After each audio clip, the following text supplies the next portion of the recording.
É com muita alegria que mais uma vez estou convosco para o nosso programa Ordenar a Vida. É um projeto inaciano de oração com base no Evangelho e no livrinho dos exercícios de Santo Inácio de Loyola, meu fundador. É um projeto de conversão, de libertação interior, porque a oração liberta e ajuda o coração a acertar com o que Deus quer e com a sua vontade. Então, rezar neste caminho inaciano, neste programa Ordenar a Vida, que eu tenho muito gosto em fazer com a Canção Nova, é para nós todos um meio de podermos interiorizar certas dimensões, certos mistérios, não só o mistério nosso, da nossa vida, mas o mistério do próprio Deus e do amor de Deus revelado em Jesus Cristo e da misericórdia de Deus que se revela nele.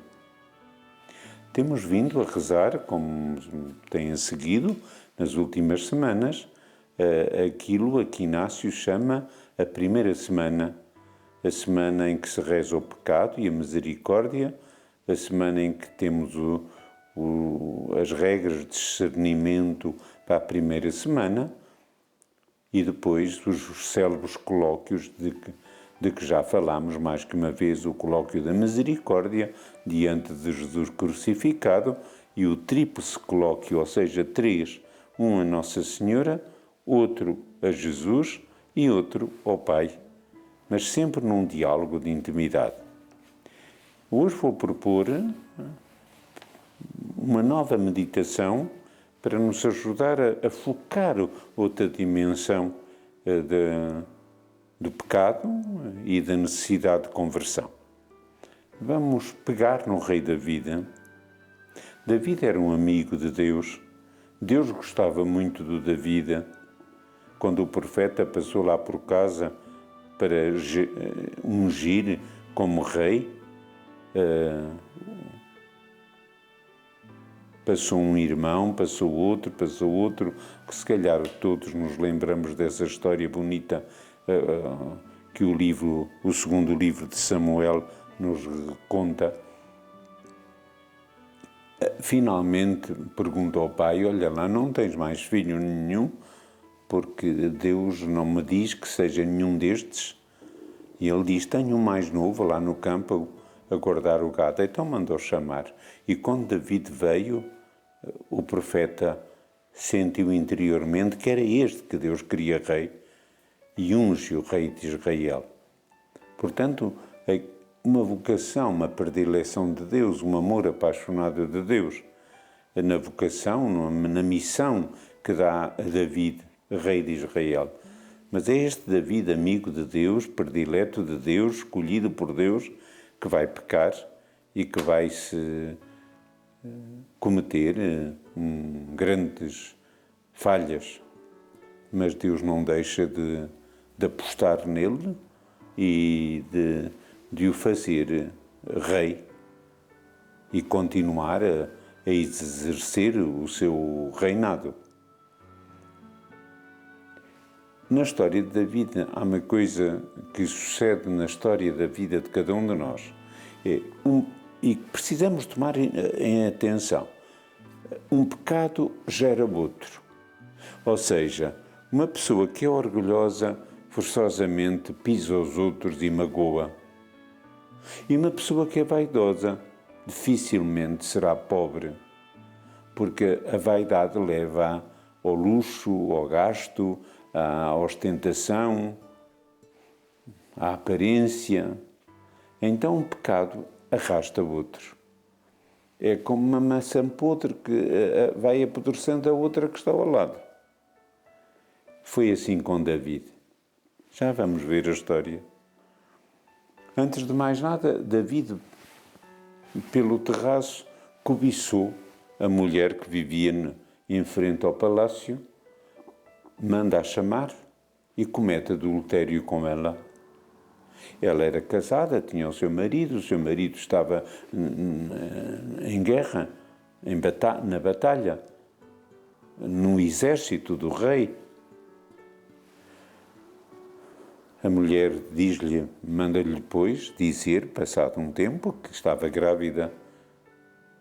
David ficou um bocadinho assustado e pensa que tem-me que livrar desta situação. E o pecado do adultério vai gerar um pecado muito maior, pelo menos aos nossos olhos. David manda chamar o marido desta mulher e manda ouvir do campo de batalha para ver se consegue disfarçar que o filho que vai nascer não é dele, de David, mas do marido. Mas não conseguiu. Não conseguiu porque o pobre do homem nunca se dispôs a ir para casa, a ir para a cama com a mulher. Uma vez David já estava um bocadinho desesperado, até dá um jantar em honra de Urias, em que ele come bem e bebe bem, fica embriagado, mas mesmo assim não consegue o seu intento.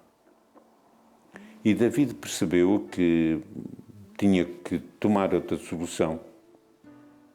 E a solução que toma é criminosa. Escreve uma carta ao chefe dos exércitos e manda Urias novamente para o campo de batalha, e que dizia a carta: põe este homem na fila da frente a ver se ele morre depressa. E assim foi. E parece que está tudo resolvido. O homem morreu, não pode dizer que o filho não era dele. E David ficou sossegado. Nasce a criança. O pai morreu na batalha. O pai não, o marido da mãe morreu na batalha. E David fica sossegado, aparentemente sossegado. Mas Deus amava David e manda-lhe o profeta Natã. E Natã tem uma conversa com David e conta-lhe uma história banal, mas uma história que David não percebe que é para ele, que a história é para ele. Nós nunca gostamos que a história seja para nós, porque a história é uma pedrada certeira no nosso eu, no nosso pecado. E o profeta Natã diz a David: olha, havia um homem rico que tinha um palácio e que tinha muitos rebanhos e muitas ovelhas, muitos bois, muitos cordeiros. E ao lado do palácio vivia um pobre que só tinha uma ovelha, comia com ela ao colo. Era tal o carinho que tinha pela sua ovelha. E esse homem rico chegou um amigo. E ele quis preparar um banquete. E em vez de mandar matar uma das muitas ovelhas que tinha, mandou roubar e matar a única que o pobre velho, que lá do vizinho, tinha. E ao contar a história, o David ficou, diz o texto, ficou em cólera e disse ao profeta: esse homem precisava de ser morto. Uma coisa dessas não se faz. E o profeta, olhando para David, diz-lhe: esse homem és tu. Porque tu tinhas no teu palácio várias esposas, várias mulheres, e cobiçaste a mulher de Urias, o hitita. Cometeste adultério com ela. E depois manda-lo para o campo da batalha para que ele morra. David viu descoberto o seu pecado, percebeu que afinal Deus tinha visto toda a sua miséria. Chora o seu pecado. Parece-nos que o Salmo 50, ou Miserere, foi rezado por David: tem piedade de mim, Senhor, que sou pecador. Tem piedade, porque sou um homem mau. Lava-me, ficarei mais branco do que a neve. Tem compaixão, minha mãe concebeu-me pecador, ajuda-me. E chora e reza e faz penitência. Porque afinal a morte do seu vizinho no campo da batalha, porque o rei escreveu a carta, o rei David, foi um pecado gravíssimo. A morte de alguém. A morte premeditada. A morte proveniente do desejo de esconder o seu adultério. A morte da maldade de um coração. Então, a história do que o profeta conta é contada a cada um de nós. E cada um de nós tem que rever nesta história e também neste pecado de David. Não significa que nós tenhamos cometido adultério ou que nós tenhamos mandado matar alguém para esconder o nosso pecado. Há quem o faça. Os jornais hoje e a televisão contam-nos muitas histórias destas. Quantos crimes! Apareceu agora o cadáver de um padre na Venezuela, um padre franciscano morto, só porque defendia os pobres e os desprotegidos. Então, a história da vida é um bocadinho a história do nosso pecado. Temos que nos examinar. Temos que nos ver ao espelho da vida e perceber, não fiz aquilo, mas na minha vida cometo outros erros, outros pecados. E um pecado arrasta outro. O Judas, porque era ladrão, vendeu o mestre por 30 moedas e vai levá-lo à cruz, com os soldados e com os sumos sacerdotes. Um pecado arrasta outro. Deixemos que o texto, e podem depois rezá-lo no segundo livro de Samuel, no capítulo 11 e 12, o pecado de David. E perceber como esta história lida aí em casa, com cuidado, com atenção, como esta história é um bocadinho nossa. E como precisamos, se calhar, suplicar ao Senhor, com David, rezando o Salmo 50, tem piedade de mim. Todas as sextas-feiras, nas laudes, a Igreja reza e faz-nos rezar o Salmo 50 para reconhecermos o nosso pecado e nos abrirmos ao dom da misericórdia. Que o Senhor nos ajude a rezar o pecado, mas a abrir-nos à misericórdia, não ficarmos fechados no nosso pecado. Temos que nos deixar libertar pelo amor misericordioso de Deus. Continuamos o programa de hoje com o pecado de David, mas também tentando relacioná-lo com outras passagens até do Evangelho, da Escritura. E a primeira que eu gostava que servisse de contraponto para a nossa oração é: o que fizestes ao mais pequenino foi a mim que o fizestes. Afinal, o que David fez a Urias foi a Deus que fez. Por isso, contra ti, Senhor, eu pequei. O nosso pecado é sempre uma ofensa contra o Senhor, mesmo quando é o desprezo do próximo, a crítica do próximo, a calúnia do próximo, mesmo quando é uma atitude agressiva de egoísmo, de egocentrismo que não nos abre o coração à bondade e à ternura. O que fizeste ao mais pequenino é o grande ensinamento de Mateus 25. Eu estava doente e tu não me visitaste. Eu estava nu e tu não me vestiste. Eu tinha fome e tu não me deste de comer. Eu estava preso e tu não me foste visitar. Afastai-vos de mim, malditos, para o fogo eterno. Então precisamos de nos abrir a esta palavra para que a nossa vida seja mais segundo o Evangelho de Jesus e descobrir o rosto do Senhor em cada irmão, em cada irmã, rico ou pobre, branco ou negro, é Jesus Cristo que está. Como está no marido e na mulher e nos filhos e nos sogros, é preciso descobri-lo no colega de trabalho, no colega da escola, no colega da universidade. É preciso descobri-lo no padre ou no irmão, membro da comunidade, na irmã, membro da comunidade. É preciso descobrir Jesus para que tenhamos consciência de que estamos a fazer àquela pessoa é Jesus, o bem ou o mal. E isto nos pode ajudar a perceber melhor o pecado da vida e a rezar o nosso miserere. Tem piedade de mim, Senhor, que sou pecador. Tem piedade, lava-me e ficarei mais branco que a neve.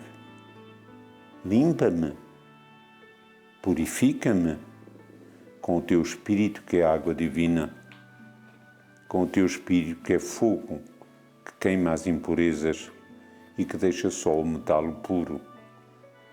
Então, isto nos pode confrontar mais com a história do nosso próprio pecado e do pecado do mundo. Eu vejo situações, e todos vós vedes, em que o mal está presente. Por exemplo, milhões de pessoas a sofrer e a fazer sofrer a família inteira por causa da droga. Mas também é preciso pensar naqueles que enriquecem por causa da droga, que tenham carros de topo de gama porque vendem droga. Não estão-se nas tintas que as pessoas tomem e porventura fiquem desfeitas, que roubem, que matem, que despedacem a família toda. O que importa é que eu enriqueço vendendo droga. E vem o carro topo de gama, e vem a vivenda, e vem o iate para passear no mar. Então é um pecado que arrasta outro.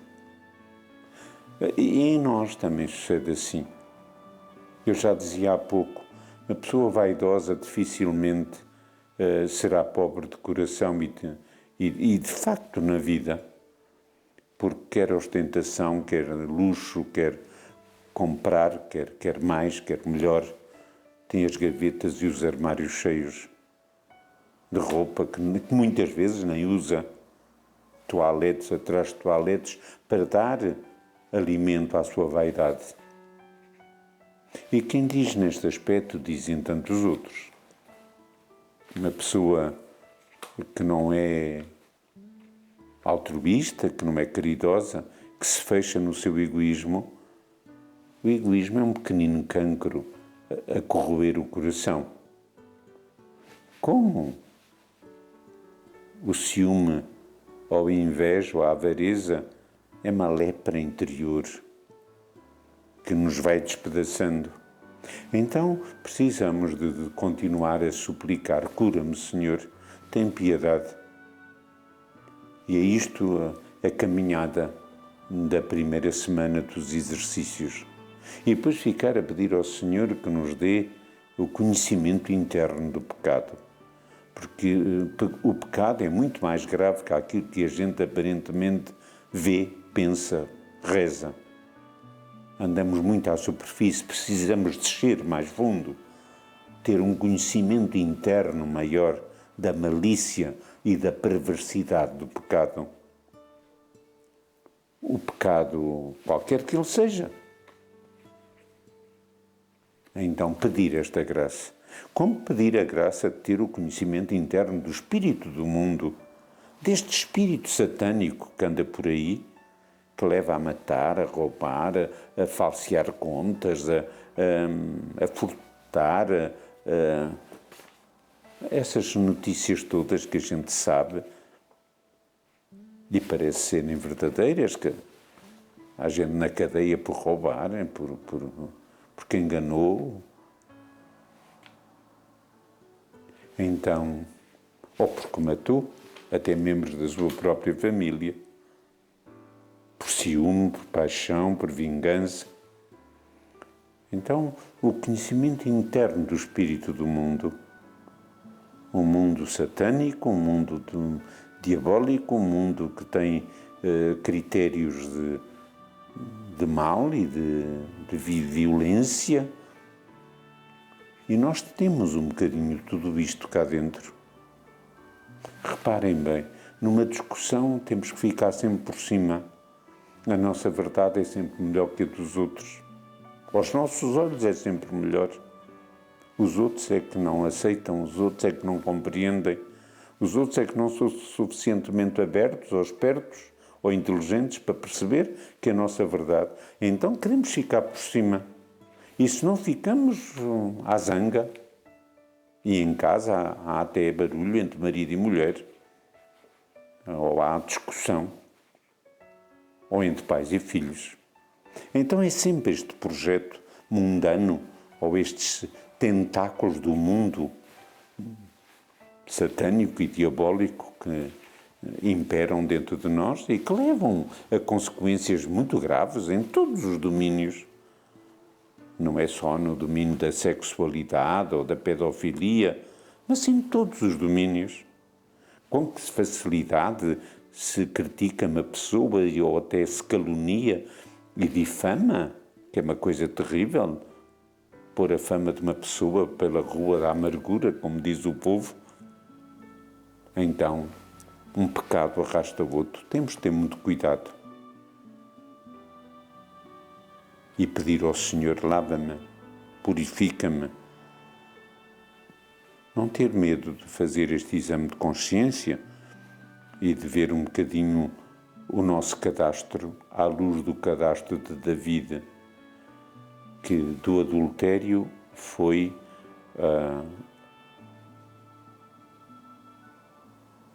ao homicídio. Do adultério foi à morte de Urias, o pobre que foi para o campo da batalha com a carta na mão para entregar ao chefe para ver se o matavam mais depressa. Então, fazer um bocadinho o nosso cadastro, pô-lo por escrito, isto, mais aquilo, por escrito. Orgulho, vaidade, amor próprio, falta de oração, falta de calúnia, má língua, pôr por escrito e apresentar ao Senhor: é o meu pecado, aqui está a minha maldade, tem piedade, cura, lava, purifica. E depois perceber como o nosso pecado tem tanta influência e pode fazer tanto mal aos outros. Não chegamos como ao David, ao adultério, pois nasce um filho, o Absalão, que há de morrer, depois há de vir outro, o Salomão, mas como o nosso pecado pode ser tantas vezes, pode ser, não é sempre um mal para o irmão, para a irmã, para o marido, para a mulher, para a comunidade, para a igreja. Então, se perceber isto é tomar mais consciência que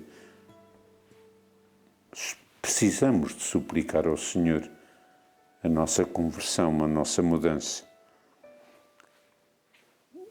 O Santo Agostinho diz que o David tinha o pecado atrás das costas, não via o seu pecado, nem a morte de Urias, nem o adultério, e queria esquecer, mas não. Deus manda Natã, Deus amava David, e Natã, contando-lhe aquela história, põe-lhe o pecado diante dele e David chora o seu pecado. Diz o texto que chorou amargamente. Então, muitas vezes temos o pecado atrás das costas e não o queremos ver e não queremos olhar para ele e não fazemos um reto e sério e criterioso exame de consciência discernido para nos apercebermos bem